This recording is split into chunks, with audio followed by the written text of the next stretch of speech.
People said the island was impossible, not impractical, not expensive, impossible. A triangle of land carved out of the ocean, far enough away from shipping lanes to feel secret. Close enough to be reachable in a few hours by ferry or charter. Each corner of the island held a different world, stitched together by steel, concrete, and confident safari at one point, jungle at another. Arctic ice at the third, beneath all of it out of sight, out of mind-drain glass tunnels, saltwater tanks, and a mall built like a spine through the island's body. People didn't come here to learn, they came to feel small. The safari overlook was the most popular place on the island. Elevated walkways curved above open grasslands that stretched so far they felt fake, like a movie set that forgot to end. Giraffes moved slowly in the distance. Zebras clustered and separated like living patterns.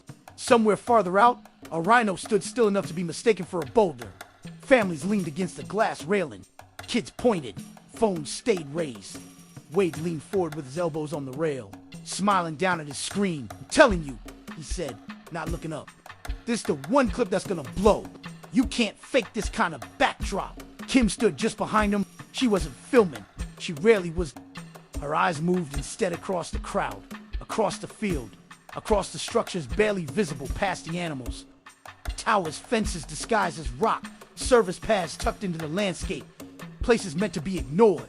"Everybody always says that," she replied. "Void does." Wade laughed and slid his phone into his pocket. "No, this place different." Toya rested her forearms lightly on the railing. The breeze moved through her hair, warm and steady. She watched the animals, not the people. Watched the way a group of zebras had gone quiet all at once, frozen just attentive. She didn't say anything yet. Khalif stood to her right, postured straight without trying to be. He had that look people got when they didn't trust calm. His glasses reflected the sun, hiding his eyes unless he tilted his head just right. He scanned the horizon, then the crowd behind him, then the horizon again. "Good?" Latoya asked quietly. "Yeah," he said.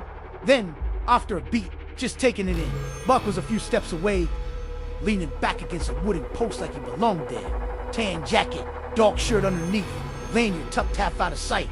He looked relaxed in the way people do when they're never really relaxed at all. He wasn't watching the animals. He was watching the gaffes. People assumed places like this ran themselves, that once the gates were built and the tickets were sold, everything moved on autopilot. Buck knew better. Systems always had seams, always had points where something human had to say yes or no. He glanced toward a service road barely visible through tall grass. A truck sat there longer than they separated without realizing it would be the last calm moment they shared. Buck peeled off toward the hotel, the structure rising above the park like a monument of glass and steel. Guess. Never questioned why the elevators listed more arrows than floors. Buck did. He pressed 5, and the doors sealed with a pressure-tight hiss as the cab descended below the surface. Lights shifted from warm gold to cold blue when the doors opened. The 5th floor greeted him with curved walls and reinforced glass panels that revealed dark water pressing in from every direction. The underground hotel wing sat submerged beneath the island, held back only by engineering and trust. Buck trusted neither. He moved down the corridor, boots quiet against the floor. His room waited halfway down, identical to the others, clean, minimal, too calm. The walls vibrated faintly, the sound low enough to be ignored by anyone who didn't know better. Buck knew better. The vibration deepened. Match machinery, air circulation, pressure. Red and Kim were laughing as they stepped into the Arctic safari bubble. The transparent capsule sealed around them, seats molded into its base. The track beneath humming as it carried them forward. Ice walls rose on either side, mist curling in the air as artificial snow drifted lazily down. Polar bears paced along distant ridges. Wolves moved in coordinated lines. Penguins gathered near a frozen inlet, their calls echoing softly. Kim leaned forward. This feels unreal.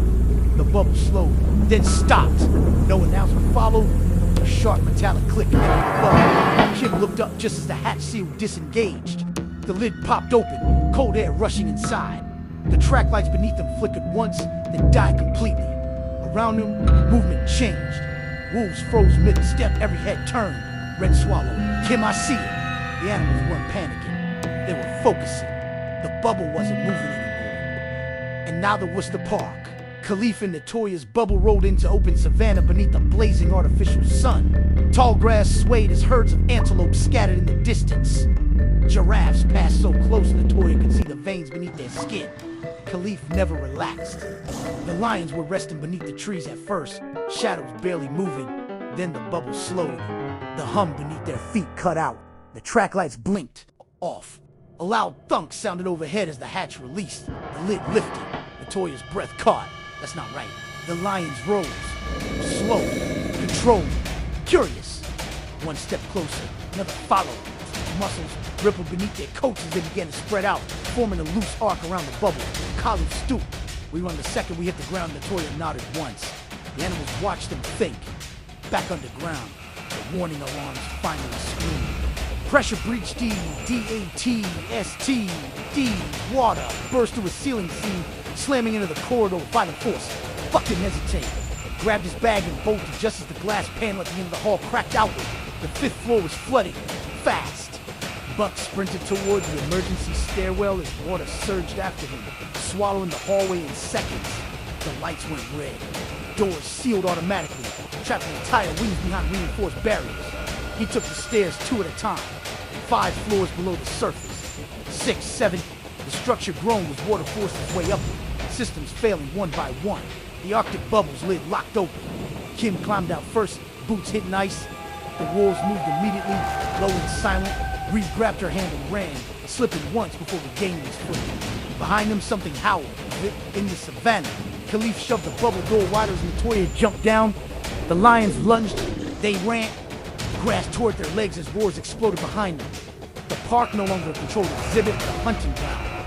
Buck burst onto the 10th floor, gasping as fresh air hit his lungs. Alarms echoed from deep below, water still rising. Across the island, glass shattered, tracks failed. And systems designed to stay quiet crossed the line they could never return from. Whatever had started underground was no longer contained. The island was awake.